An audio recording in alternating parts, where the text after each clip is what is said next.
नमस्कार। ये नया हिंदुस्तान है। ये घर में घुसेगा भी और मारेगा भी। उरी फिल्म के इस डायलॉग ने इंडिया की फॉरेन पॉलिसी में आए हुए नए मोड़ ऑफेंसिव डिफेंस को अंडरलाइन किया है। वैसे तो ये डायलॉग पाकिस्तान के संदर्भ में कहा गया था, पर हाल ही में हरदीप सिंह निज्जर हत्याकांड ने इंडिया और कनाडा के बीच में एक बड़ी कंट्रोवर्सी क्रिएट कर दी है। जैसे जैसे इस मामले की परतें खुलती जा रही हैं, यह इंडिया के लिए एक बड़ा डिप्लोमैटिक एम्बैरेसमेंट बनता जा रहा है। तो सवाल यह उठता है कि क्या इंडिया ने सच में ऐसा किया है? क्या ऐसा करना सही है? अमेरिका और इजराइल भी तो जहां तहां अपने दुश्मनों को ऐसे ही सीक्रेट ऑपरेशंस में एलिमिनेट करते रहते हैं, तब तो उसको बहुत सेलिब्रेट किया जाता है। पर इंडिया को इतना शेम क्यों किया जा रहा है इसके लिए? कनाडा के प्राइम मिनिस्टर जस्टिन ट्रूडो इस मामले को लेकर इतने अग्रेसिव क्यों हैं, इतने एंग्री क्यों हैं? एक निज्जर उनके लिए इतना इंपॉर्टेंट क्यों हो गया है कि उन्होंने पूरे इंडिया कनाडा रिलेशनशिप को ही दांव पर लगा दिया? अमेरिका के साथ भी पन्नू केस में लगभग वैसा ही मिलता जुलता मामला चल रहा है, पर वहां इतनी पब्लिक शेमिंग ब्लेम गेम तो नहीं चल रहा। उल्टा इंडिया उस केस में कोऑपरेट कर रहा है। तो दोनों सिमिलर मामलों में हमारे रेस्पॉन्सेज में इतना अंतर क्यों है? सवाल यह भी है कि वेस्ट को आखिर हमारे मामले, हमारे कंसर्न्स समझ में क्यों नहीं आते, और अगर समझ में भी आते हैं तो उसे इग्नोर करना क्यों पसंद करते हैं? यह भी जानना जरूरी है कि इस पूरे घटनाक्रम का इंडिया कनाडा के फ्यूचर और उसके रिलेशनशिप पर क्या असर पड़ेगा। क्या इंडिया की ग्लोबल इमेज को इस घटना से थोड़ा धक्का लगा है? और क्या इस घर में घुस के मारेंगे वाली ऑफेंसिव डिफेंस की पॉलिसी को हमें बदलना पड़ेगा? जानेंगे हम आज के वीडियो में। सबसे पहले पूरे घटनाक्रम की क्रोनोलॉजी को समझते हैं। जून 2023 में हरदीप सिंह निज्जर को कनाडा में एक गुरुद्वारे के बाहर दो अनजान व्यक्ति गोली मार देते हैं। हरदीप सिंह निज्जर कनाडा में खुलेआम खालिस्तानी एक्टिविटीज को प्रमोट कर रहे थे और एंटी इंडिया एक्टिविटीज चला रहे थे। इंडिया ने कई बार कनाडा को उनकी शिकायत की और उन पर एक्शन लेने को कहा, पर कनाडा ने ऐसा कुछ भी नहीं किया। कुछ ही महीने बाद जस्टिन ट्रूडो ने कनाडा की पार्लियामेंट में एक बम फोड़ दिया। उन्होंने ये कहा कि हरदीप सिंह निज्जर हत्याकांड के पीछे उनकी इंटेलिजेंस एजेंसीज ये उन्हें बता रही हैं कि इसके पीछे गवर्नमेंट ऑफ इंडिया का हाथ हो सकता है। भारत ने तुरंत इन सारे एलिगेशंस को बेसलेस और पॉलिटिकली मोटिवेटेड बताया। इस घटना से दोनों देशों के रिश्तों में खटास आ जाती है। अब 13 अक्टूबर 2024 को Canada one of the Indian diplomats को अक्यूज्ड की तरह इस केस में नेम करता है। उनका कहना है कि उनके पास ठोस सबूत हैं जो उन्होंने भारत के साथ भी शेयर किए हैं कि निज्जर हत्याकांड में भारत के कुछ डिप्लोमैट्स ने कुछ गैंग्स को हायर किया और यह हत्या करवाई। भारत इस बात को कंप्लीटली डिनाई करता है कि उसके साथ कोई भी सबूत शेयर किए गए हैं। टेंशन्स फ्लेयर अप होते हैं और दोनों देश एक दूसरे के डिप्लोमैट्स को एक्सपेल कर देते हैं। कनाडा का कहना है कि वो किसी भी प्रकार की क्रिमिनल एक्टिविटी एक्सटर्नल एक्टर्स द्वारा अपने सॉइल पर बर्दाश्त नहीं करेगा। भारत किसी भी तरह से उनके साथ इस मामले में कोऑपरेट नहीं कर रहा, और अगर वो नहीं कोऑपरेट करेगा तो इसके कॉन्सिक्वेंसेस भारत को झेलने पड़ेंगे। इंडिया इस पूरे मामले को जस्टिन ट्रूडो की पॉलिटिकल वोट बैंक पॉलिटिक्स कहता है। जस्टिन ट्रूडो खुद अभी अपनी पार्लियामेंट की इंक्वायरीज में घिरे हुए हैं और वो इंडिया को सॉफ्ट टारगेट बनाकर उन मुद्दों से ध्यान को डाइवर्ट करना चाहते हैं। जस्टिन ट्रूडो की ऑल टाइम रेटिंग्स भी अपने देश में अभी बहुत लो चल रही है। ये सब करके वो अपने आने वाली चुनावों में तय हार से बचना चाहते हैं। भारत के डिप्लोमैटिक हिस्ट्री में किसी करीबी अलाई के प्रति इतने कड़े शब्दों का उपयोग कभी नहीं किया गया।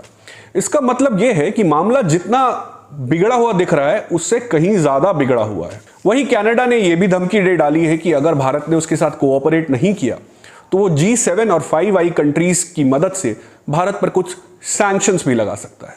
तो मामला अब एजेंट्स, डिप्लोमैट्स, एम्बेसडर्स इन सब से पार जा चुका है और पब्लिकली एक दूसरे की पॉलिटिकल क्लास पर इल्जाम लगाए जा रहे हैं। भारत अपने डिफेंस में अडिग है। उनका कहना है ट्रूडो सिख वोट बैंक को प्लीज करने के लिए ये सब कर रहे हैं। उनकी रेटिंग्स ऑल टाइम डाउन है, तो वो कुछ ना कुछ करके यूनिटी कैनेडियंस में दिखाना चाहते हैं कि एक एक्सटर्नल एनिमी के प्रति। चाइना के कैनेडियन पॉलिटिक्स में इन्वॉल्वमेंट के लिए उन पर इंक्वायरी चल रही है, तो वो उससे भी ध्यान डाइवर्ट करना चाहते हैं। भारत ने कई बार कनाडा में एंटी इंडिया एक्टिविटीज चलाने वाले गैंगस्टर्स और गिरोहों जैसे गोल्डी ब्रार या खालिस्तान टाइगर फोर्स के खिलाफ एक्शन लेने के लिए कनाडा को सबूत दिए हैं, पर कनाडा ने कोई एक्शन नहीं लिया। फ्रीडम ऑफ स्पीच के नाम पर कनाडा इन पर कोई एक्शन नहीं लेता कि हर किसी को अपनी बात कहने का हक है।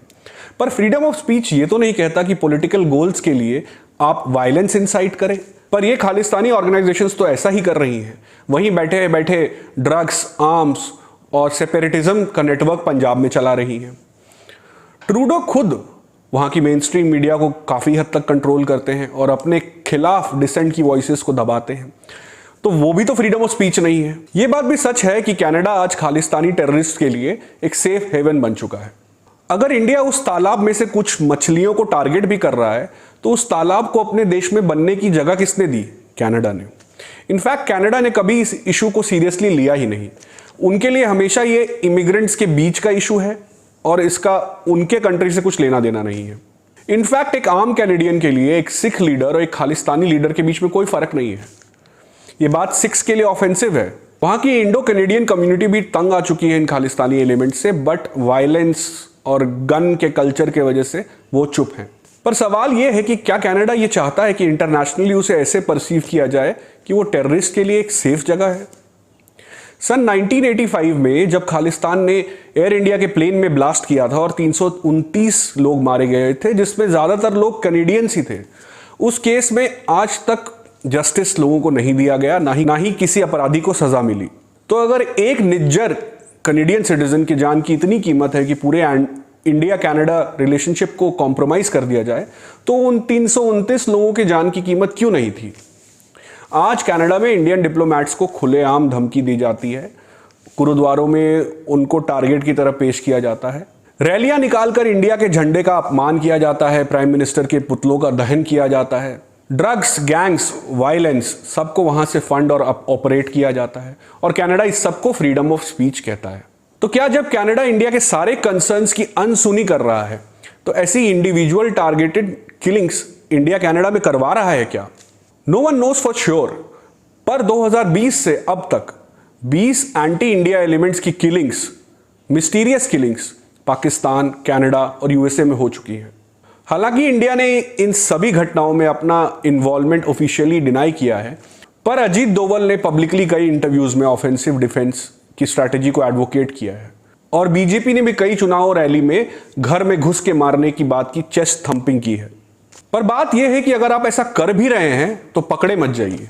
डिनाइबिलिटी की लेयर्स और गुंजाइश तो रखिए। G7 और वेस्टर्न नेशंस में ये सब एग्जीक्यूट करने से पहले इतना तो सोचिए कि उनका इंटेलिजेंस नेटवर्क हमारे इंटेलिजेंस से कहीं एडवांस्ड है, साथ ही में उनका जियोपॉलिटिकल वेटेज भी हमसे ज्यादा है। तो वो इन चीजों को अगर सीरियसली लेंगे तो हमारे लिए कॉन्सिक्वेंसेज होंगे। साउथ एशिया के देशों में आप ये करके बचकर निकल गए, इसका मतलब ये नहीं है कि हर जगह ऐसा ही चलेगा। इस घटना से भारत को ये सीख लेने की भी जरूरत है। पर बात यह भी है कि अमेरिका में भी एक सिमिलर केस चल रहा है, जहां पन्नू पर एक असैसिनेशन अटेम्प्ट हुआ, तो वहां पे इंडिया कोऑपरेट भी कर रहा है और यह भी नहीं कह रहा कि इसमें हमारा कोई हाथ नहीं। वहां farmer R&AW officer Vikram Yadav को अरेस्ट भी कर लिया गया है और उन पर मुकदमा भी चलाया जा रहा है। तो ये दो सिमिलर मामलों में हमारे रिस्पॉन्सेज इतने अलग क्यों रहे? ऐसा इसीलिए है क्योंकि यूएसए ने पहले जिस इंडियन नेशनल ने किलर्स को हायर किया था उसको पकड़ा, उसके बयानों के बेसिस पे 4 और इंडियंस को पकड़ा, इनफ एविडेंस जुटाए और फिर इंडिया को इन्फॉर्म किया। पूरी कॉन्वर्सेशन प्रोफेशनल्स द्वारा हैंडल की गई, डिप्लोमेटिक चैनल्स के द्वारा, ताकि जो दोषी है उसको सजा भी मिल जाए, इंडिया को भी क्लियर मैसेज मिल जाए कि हमारी टेरिटरी में आप ये नहीं कर सकते। पर साथ ही साथ इतने सालों से कल्टीवेट की गई रिलेशनशिप और स्ट्रैटेजिक पार्टनरशिप को भी कोई नुकसान नहीं हो। वहां भी तो 3 हफ्ते बाद ही इलेक्शंस है, पर यूएसए ने इसे मैच्योरली हैंडल किया और इलेक्टोरल और स्ट्रैटेजिक इंटरेस्ट को अलग रखा। वहीं जस्टिन ट्रूडो ने इसे मिस हैंडल किया, इसे पर्सनल बना लिया, इसे अपने पॉलिटिकल गेन्स के लिए इस्तेमाल किया, और ये सब करके दोनों कंट्रीज के बीच के रिलेशनशिप को भारी नुकसान पहुंचाया। डेफिनेटली ट्रूडो के एक्शंस इंडिया के लिए इंसल्टिंग हैं, और ट्रूडो की मोदी के प्रति एक लिबरल माइंडसेट की डिसलाइक भी है। इंडियन मीडिया बहुत ही जिंगोइस्टिकली इस बात को डिफेंड कर रहा है कि कनाडा ने कोई सबूत नहीं दिए, कनाडा झूठ बोल रहा है, ट्रूडो बस बचने की कोशिश कर रहे हैं। पर जब सारा इल्ज़ाम सामने वाले पर लगाते हैं और उनकी बात को कंप्लीटली डिनाई करते हैं, तब तो ये पाकिस्तान जैसी बात हो गई, जिनको हम इतने साल से टेररिज्म के सबूत दे रहे हैं, पर वो डिनाई करते हैं कि हमने कोई सबूत ही नहीं दिए। तो इस सारी बातों से इंडिया जैसे क्रेडिबल पावर की क्रेडिबिलिटी को धक्का लगा है। खैर, इस पूरी घटना का इंडिया कनाडा के रिलेशनशिप पर क्या असर पड़ेगा? तो it will get a lot worse before it gets better. जब भी कोई क्रिमिनल केस फाइल हो जाता है तो फिर चीज़ें दोनों देशों की सरकारों के हाथ से बाहर निकल जाती हैं।